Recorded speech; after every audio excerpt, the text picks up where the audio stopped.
Hello, welcome to Mina's bookshelf. Today I would like to walk you through the Old Style Tarot by Alexander Ray. This is a brand new tarot deck that hasn't been released yet, published by US Games, which was kind enough to send me a copy for review purposes. Thank you so much, by the way, US Games. You're awesome as usual. Thank you for the opportunity. This is a tarot deck that will be released at the end of March, and it's available for pre-order, I believe, everywhere tarot decks are sold. If you purchase from US Games, I think the release date should be March 31st. It might be available on Amazon and anywhere else a little later, but just a matter of days, I believe. Let's see from the back. This charming 79 card deck pays homage to classic European tarot traditions with appealing vintage style illustrations that highlight clear tarot symbolism. Designed to be a working deck, Old Style Tarot appeals to both beginners and those who read intuitively. An extra blank card can be used for further explorations of queries. The 104-page illustrated guidebook offers upright and reversed meaning, along with advice, warnings, and quick answers for insightful readings. If the name of the deck or the name of the creator ring a bell, it's because Alexander Ray is the creator of the old style Lenormand fortune telling cards. This is a beautiful Lenormand deck that has been out for a few years now. It's one of my favorite in my collection of Lenormand decks, and of course, as the same name says, the style the creator used, the artistic style is the same. Beautiful vintage, I would say, like a Rococo, old Baroque style, European. If you're familiar with European art, it's a beautiful ornamental and kind of dramatic style with a lot of beautiful bucolic and idyllic sceneries, a lot of scrolling curves, beautiful ornaments, leaves, flowers, fruit, cherubs, angels everywhere, cute little cupids, and a vintage, like antique style here. It reminds me a lot of one of those European, classic Italian decks, for example, classic tarot. So, perfect companion for this tarot deck. We'll probably take a look at them side by side at the end of this review. I've been using the deck and I put it back in order. The deck comes in an oversized box. For example, this would be the traditional centennial, so you can tell it's a pretty big box. It promises, a nice packaging, usually high quality, and probably a nice guidebook. This is the box. Let's take a look at the artwork featured on the sides. I really love this style. I really love. I'm very partial to classic European, classic Italian art style in tarot. Since inside of a box. If you're wondering why my voice is so weird, it's because I've been without it for quite some time now, and I'm just now recovering. This is the guidebook, really nice, with one of the cards featured on the cover. Alexander Ray is Russian, so the book is in translation by Ludmila Anukina. There's a few few pages of introduction. The usual chapters about how to ask questions, what to do to start a reading with a deck, and I think just a couple of suggested spreads, and then into each of the cards. The book is in black and white. It offers an upright meaning and a reversed meaning for the card, a card advice, very interesting, and the warning and quick answers.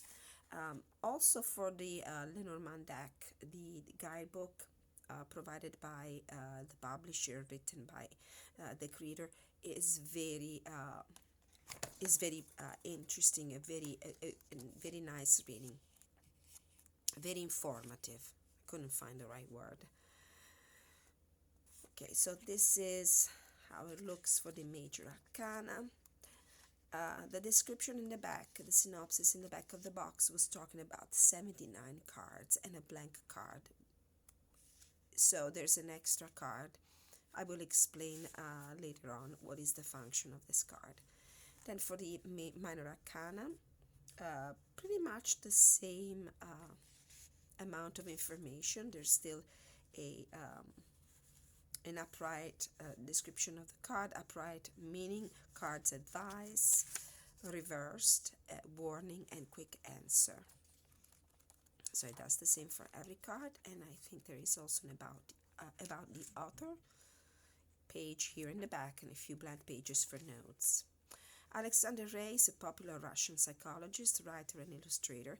The fortune-telling system Anti-Tarot, developed by him, and his methodology for searching one's destiny, are bestsellers that help thousands of people to find their place in life. Alexander writes novels, interesting, on spiritual topics, which are published by major Russian publishing houses. Fans of his books can be found all over the world.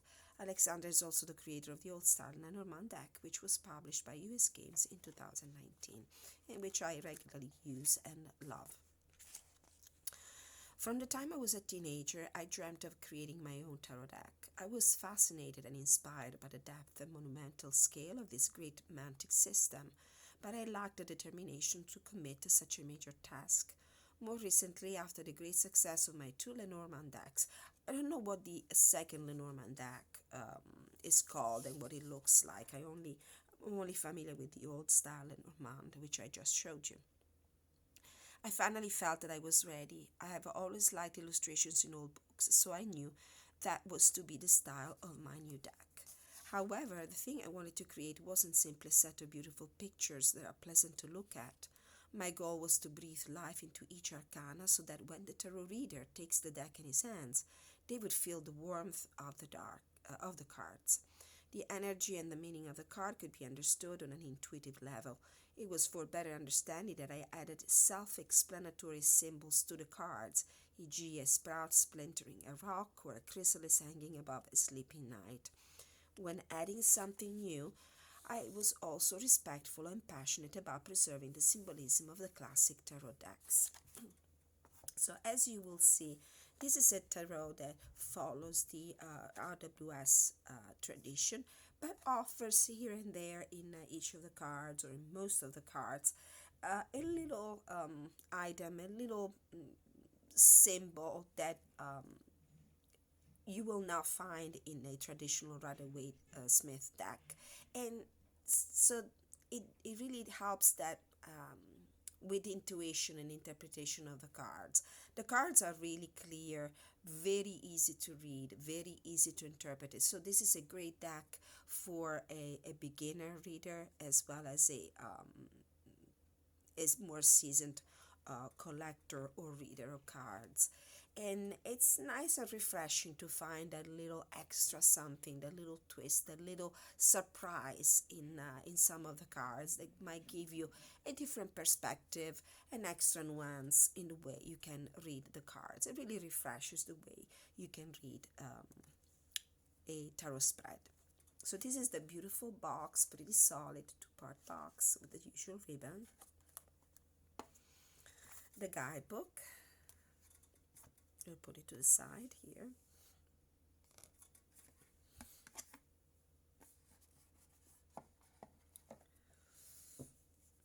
And this is the deck.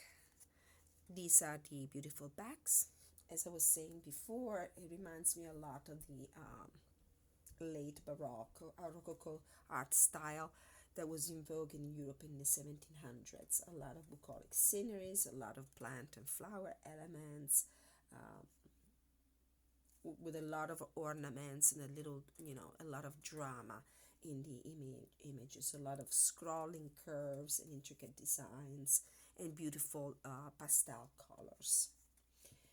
Very pleasant to the eye. I found this the coloration of the deck and the art style to be very eye-pleasing, at least for me. We'll take a look at the deck, and I will from time to time maybe show you also the traditional RWS for comparison, especially if there's an element that is new. They really catches your attention and you might need an explanation for it. We'll also take a look at the more in-depth at the write-up in the guidebook, and I'll do a deck interview like I normally do with new decks. Some technical specification. This is the usual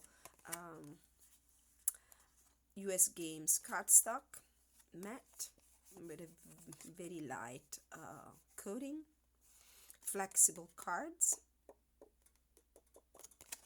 I like this cardstock. I do. It's on the thin side, but it's resilient. It's quite resilient. Love the coloration.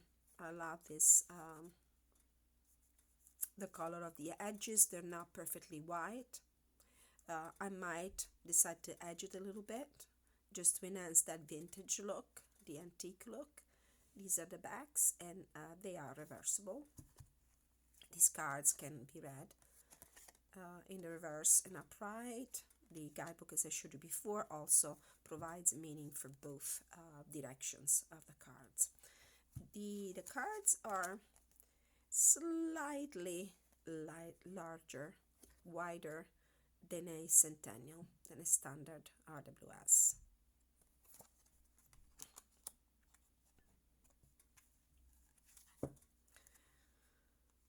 Okay, so we have the Fool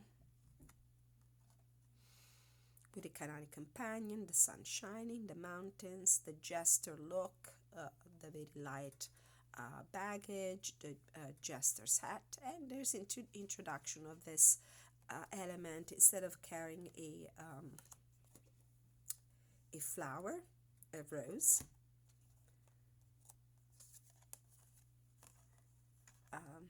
the Fool here is carrying one of these marionettes. They were used for puppet shows way back when. So it could be an interesting jumping point for a reading.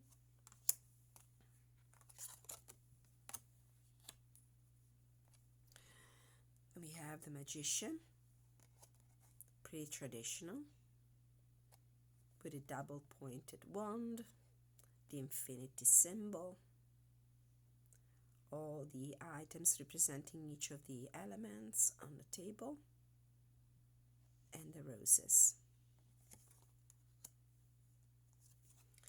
We have the High Priestess, another very classic image, the two pillars, the veil,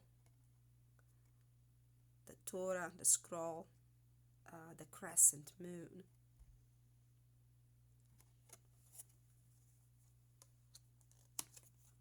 Then we have the Empress, beautiful. She is the one featured on the guidebook, with a shield.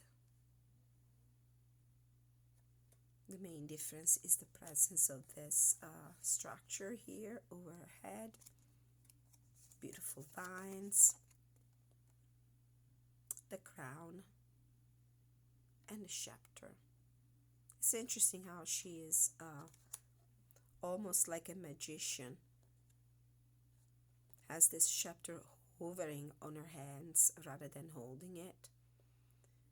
And just this recalls the idea of the ability of the Empress to create out of nowhere. It's a beautiful card. We have the Emperor with the rams, the red robe, symbols of Martian power and vigor and passion, the mountains in the back. We have the water here. We have the Hierophant. There are no supplicants in this portrayal of this major arcana. No supplicants in the picture. Just the sheer power and tradition of the papal authority.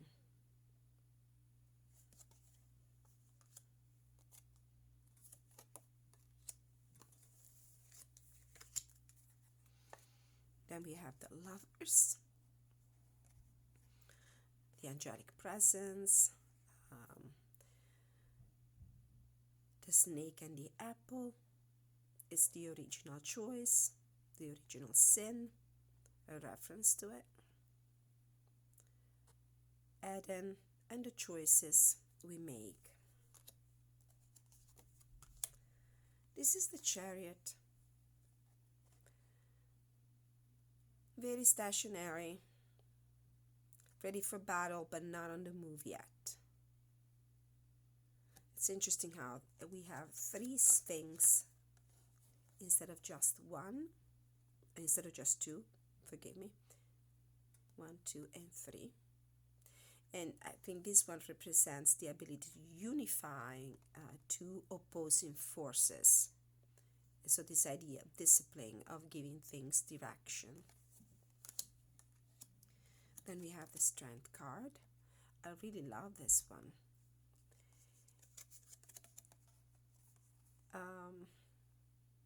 The beast here is represented in a much more active role. It doesn't look as meek as it looks in the traditional art de Brass. And she's still powerful and calm, graceful presence, able to tame the passion, the strength, and the stamina, and the aggression of the beast, of the lion.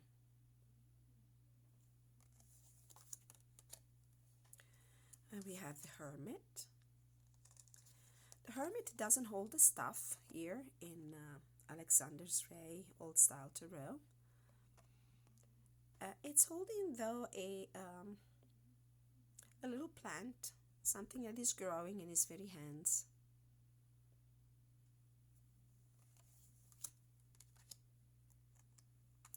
Let's read this card from the guidebook. Let's see what the write-up about the Hermit is. The Hermit. This card indicates a soul-searching period, a time for deep self-analysis, contemplation, and introspection. Self-control, control over emotions, and necessity to leave the past behind. Solitude, finding clarity and wisdom in yourself and your journey.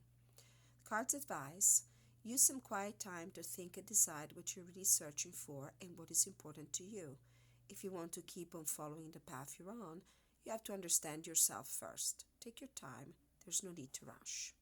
In the reverse, fear of being alone or inability to be on your own. Restraint, isolation, negativity, focusing on painful feelings, pettiness, excessive perfectionism, living in the past. Very good, concise, but very informative messages here. The warning, you don't see the walls you've built to protect yourself. If you don't let other people inside, you will be engulfed in ill will. Find the support you need in other people.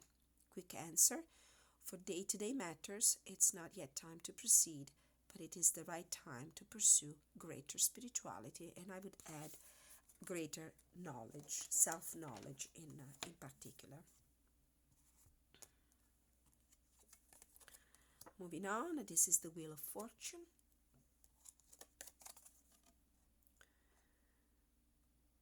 Pretty traditional in the way it looks, with the addition of the Eye of God.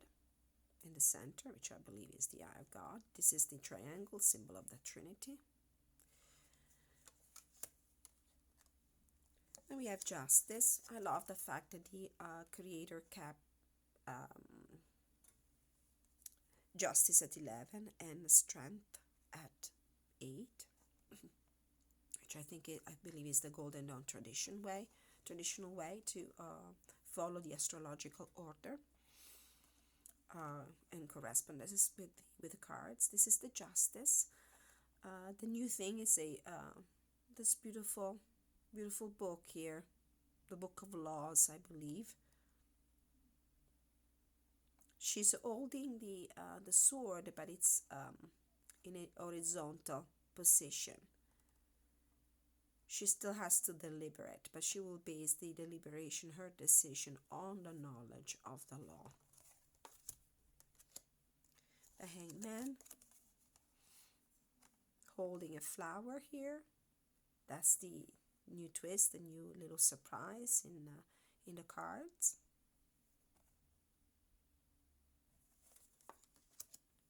Death. So we have a frontal look, facing forward look, rather than a side depiction of this arcana. Skulls scattered all over, and a beautiful sun, a new dawn, symbolized here. We have Temperance, pretty much the same. We have the Devil, fallen angels represented here. The Tower,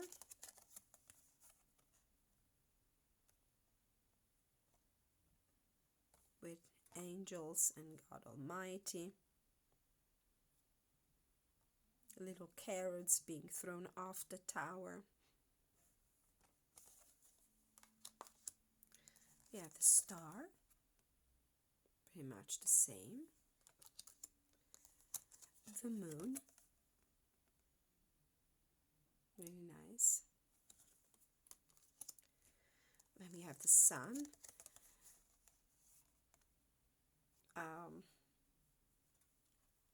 Much more Tarot de Marseille looking than the RWS, and because of the presence of two, Adam and Eve, in the card, rather than the little child riding a horse.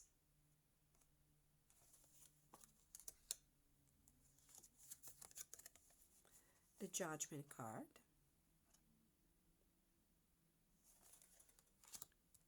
And the World. Beautiful. This is the blank card I mentioned before.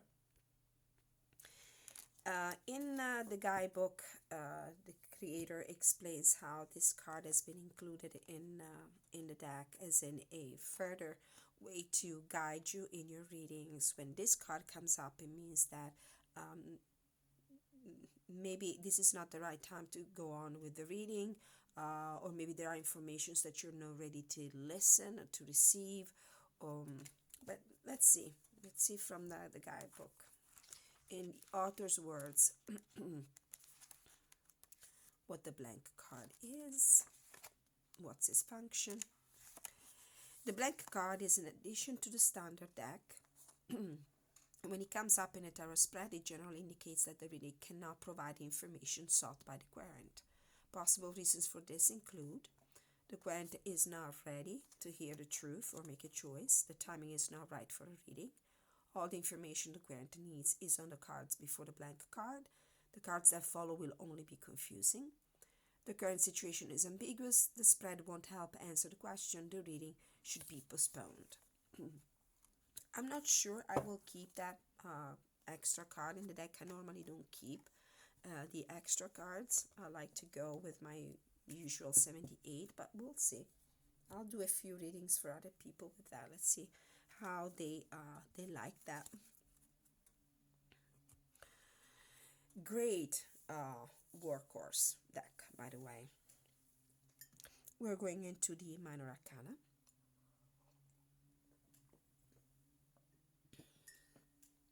We have the Ace of Cups,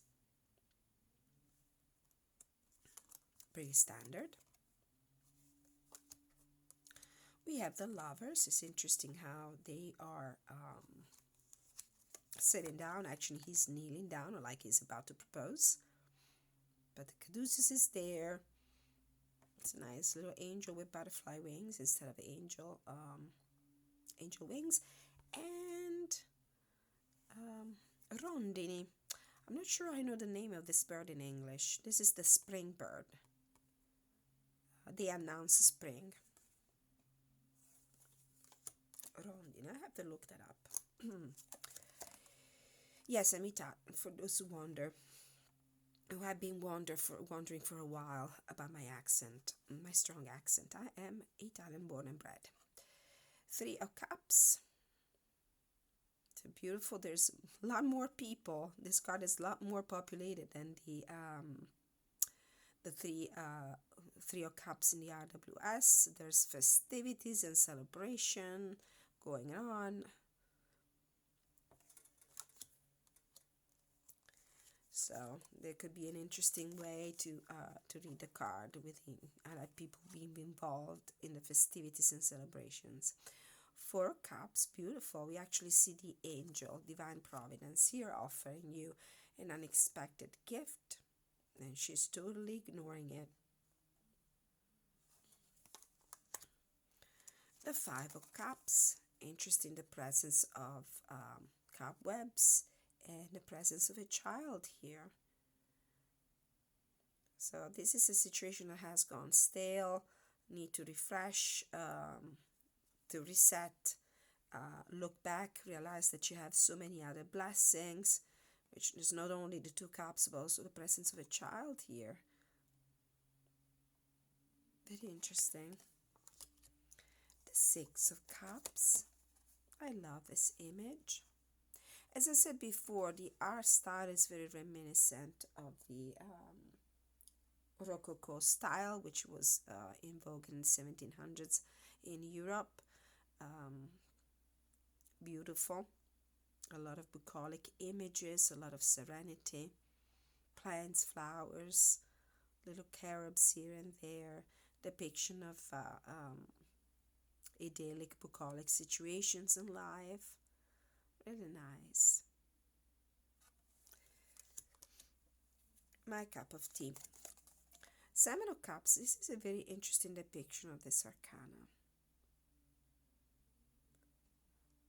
I do see the call of the sirens here. The inability to see and understand with your eyes. The need for you to open your third eye, your intuition, to understand which one of these sirens here, temptations, ambitions, wishes, and desires, is the one that you really should follow and pursue. So all these sirens here, because I believe these are sirens, this is how I interpreted the card, where just actually they were trying to distract the seamen from their pursuits on the ocean, trying to attract them and pull them in different directions. The Eight of Cups. Interesting the way the cups are piled up. The Nine of Cups. Very interesting. There's this treasure chest here introduced in the depiction of the arcana instead of just 9 cups behind. So for me, this card speaks a lot of a greedy disposition.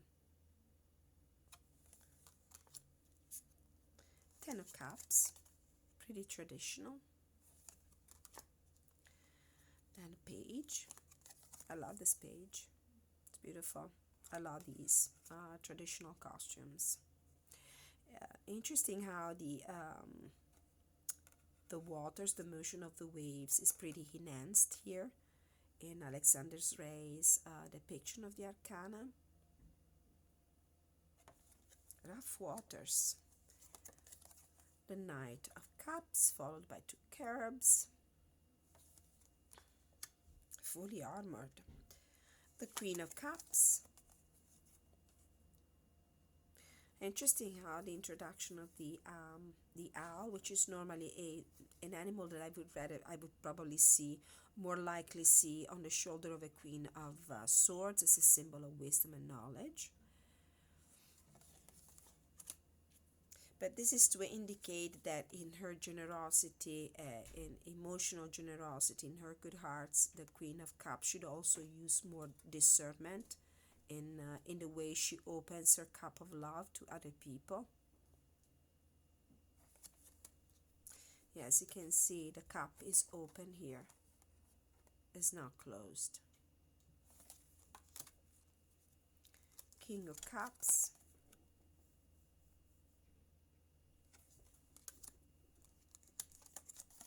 Ace of Wands.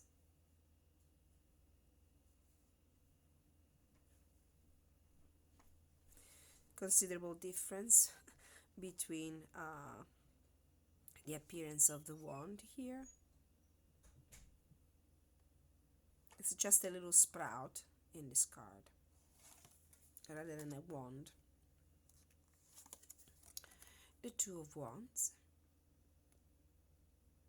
Beautiful. The Three of Wands. Pretty traditional. Ships coming in or leaving, or just leaving, loaded. The tradesman is waiting maybe the return of the ships, or the ships are coming in right now. Four of Wands. Beautiful depiction of a castle. This couple dancing and celebrating their wedding. Interesting Five of Wands. We have only two men fighting, two competitors rather than five. The Six of Wands, another beautiful card. I particularly love it.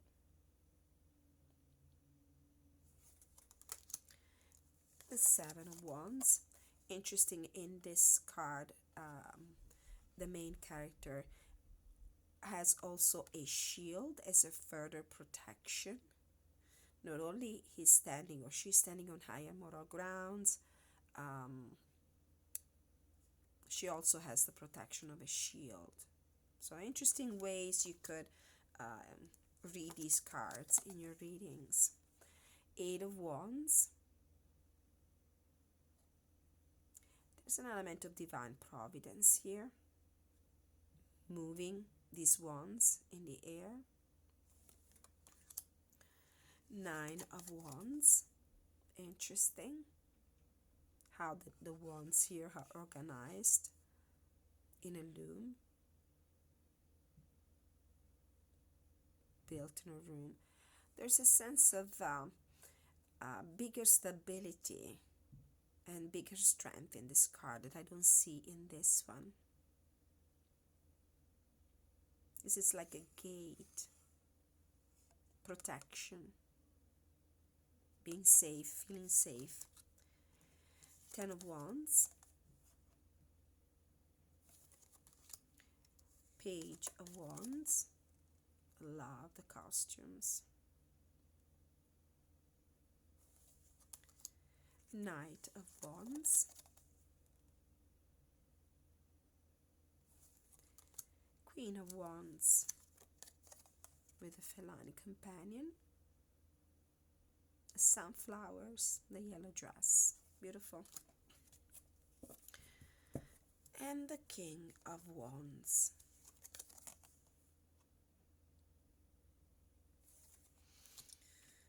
I love the coloration of this deck. I find it very delicate and really beautiful. It's a really well done deck.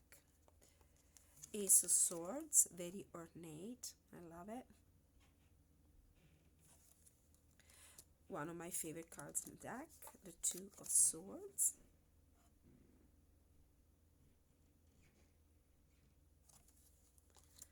The Three of Swords, much more ornate than the traditional.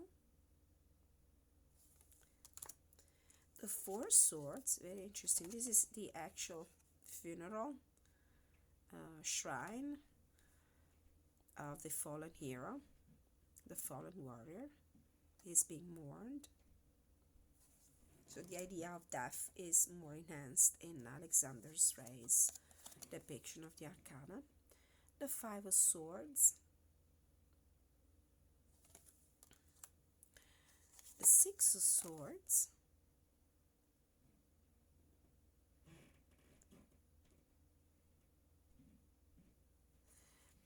so it looks like the woman is holding the child and she's already with a foot on safer ground. Seven of Swords, very interesting. I love this card. Mischievous and playful at the same time, with the presence of three kids who are playing battle. A fox up there, symbol of shrewdness, jumping on opportunities. Deceit, symbol of deceit. It's a very nice interpretation of the card.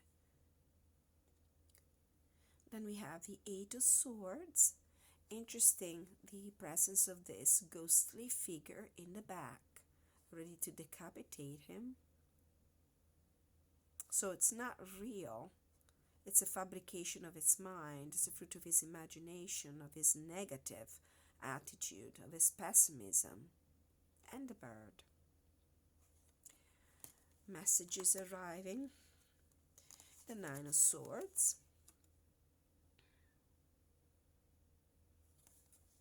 It's like somebody who's walking in its sleep, tormented by his nightmares.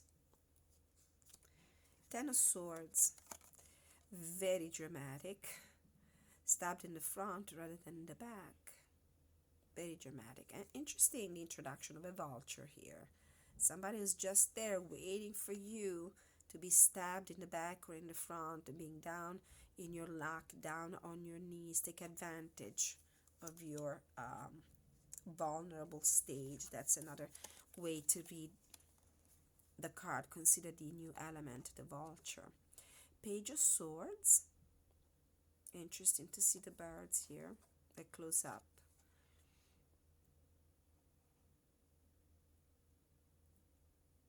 I like the way, really love the way the court cards are dressed. The characters in the court cards are dressed. The Knight of Swords. Very nice. Again, those birds that announce the spring. Charging forward. Empowered by its knowledge and clarity of mind. The Queen of Swords. Really beautiful.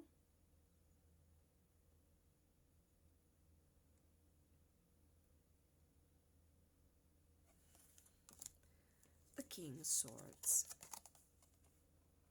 The beautiful eagle. And then the Ace of Pentacles. Usually my favorite suit in a deck. Very ornate, really beautiful. The Two of Pentacles. That's an interesting, very interesting depiction. Instead of seeing the ships ready to deliver messages, we have these two. They look like the mythological creatures. Actually, there was a god designated for the winds. His name was Eolo. At least this is the way pronounced in Italian. Let's read from the guidebook. So if there's anything that explains the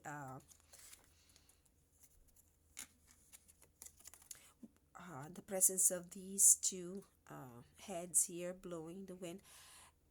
What comes up to mind when I look at this card is waiting for the wind to blow in the right direction before making a decision and dropping one of the two coins. Let's see what the guidebook says. Two of Pentacles. Upright. This card shows an ability to maintain balance even in an unstable situation. Both her feet are touching the ground. Let's see. Unlike the traditional Two of Pentacles, where the idea of lack of balance is represented here by the fact that the person is standing on one foot only. Shifting around the extremes, unstable state of things, multitasking, needed to do several tasks at once and in a hurry, fragile balance of powers, a difficult choice between two distinct opportunities. Card advice: you will have to solve several problems at the same time to stay the course. Be prepared to do everything all at once. Reversed: inability to handle the situation, needing balance, the time you have and the energy you need to finish a task are inadequate or being wasted. Procrastination, useless rush, an illusion of activity, lacking resources, hard deadlines. The warning: if you attempt to do several tasks at once, you simply won't accomplish anything. Instead of worrying, focus on one thing and finish it. Quick answer: it's not the best time. It's better to wait for a calmer period. Waiting for the right wind to blow your way, as I said. Three of Pentacles, we have three cherubs forging metal, forging their arrows, very interesting, rather than the architect building from the ground up a church and being scrutinized by two superiors. Very interesting. So there's more of a sense of teamwork and collaboration in this card.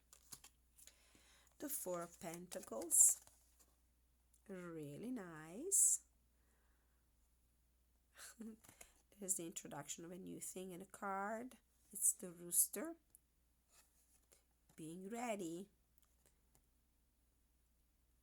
Early bird gets the worm. This is what comes to mind. So I don't see a lot of the hoarding mentality in the card, the miser mentality, as much as the laser focused intention to gather and protect assets and wealth. Five of Pentacles, beautiful card, with the two beggars outside of a church.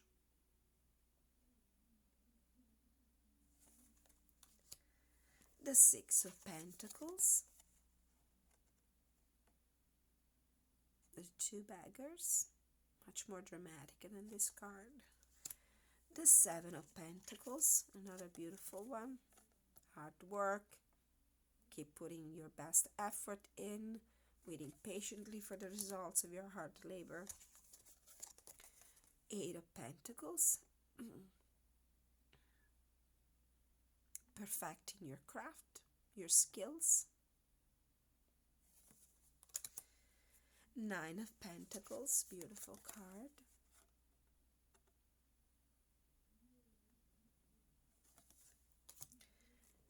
The Ten of Pentacles.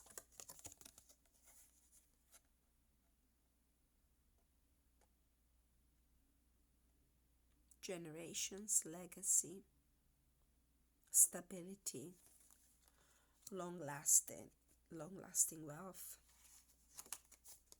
earned after a long period of hard work. Page of Pentacles.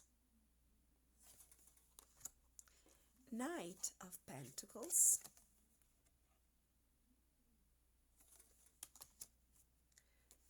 Queen of Pentacles.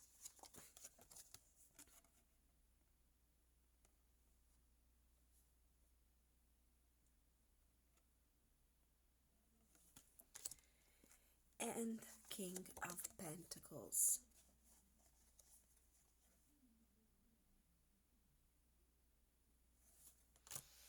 Okay, so this was a look at the deck.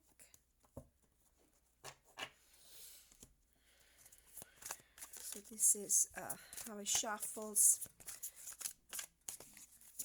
The height of the cards is not a problem, as say compared it to a Centennial before.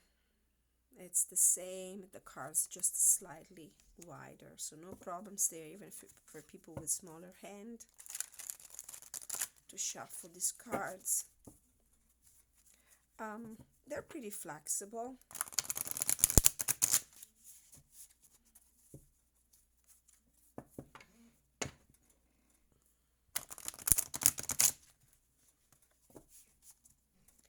Any oracle deck that features classic art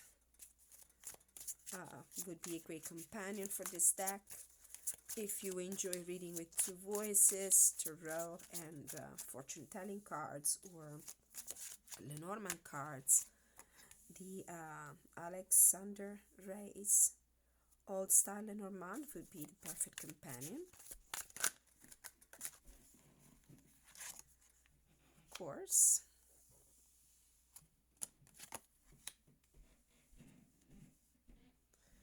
See how beautiful it looks.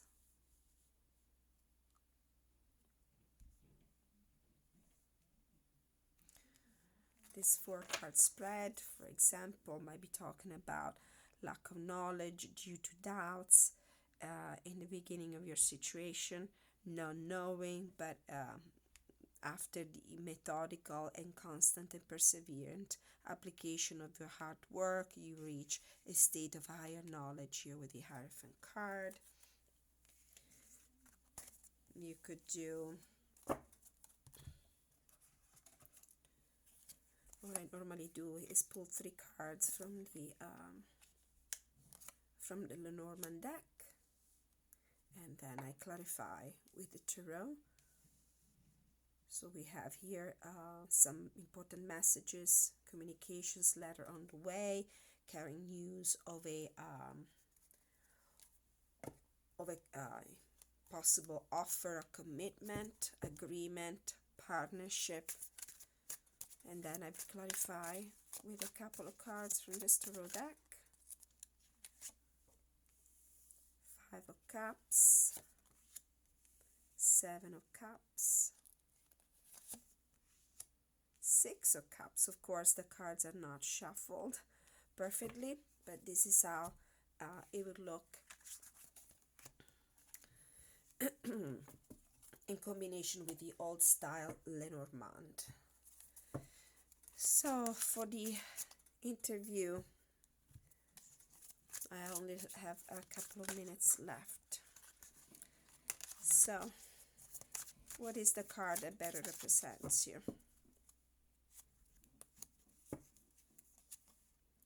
The 4 of Pentacles. This is definitely a keeper.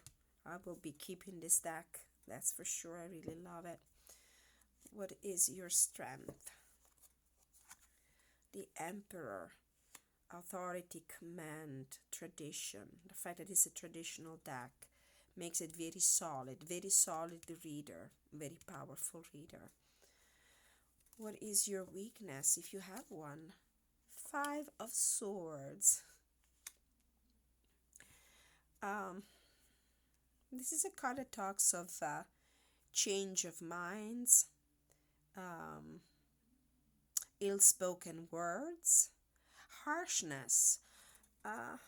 Maybe the weakness is that as a deck it might be a little harsh and cold-hearted and brutal, but I have the feeling that it will always be truthful and authentic. It will deliver messages in a very straightforward deck, even if that will be as cutting and hurtful as the blade of the sword.